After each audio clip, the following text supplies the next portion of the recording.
How to log in Goldman Sachs Mutual Fund account. Hello everyone, I am Bishaka and welcome to our channel. Now let's get right into the tutorial.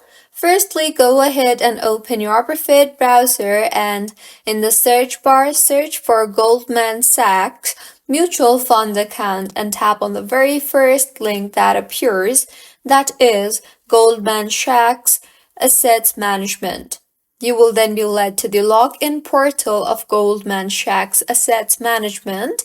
So go ahead and enter your username and your password associated to Goldman Sachs and further tap on the login button.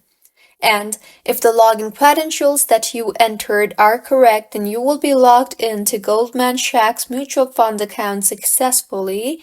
And just in case if you have forgotten your password, then you can tap on the forgot password option there and recover your password and log in further.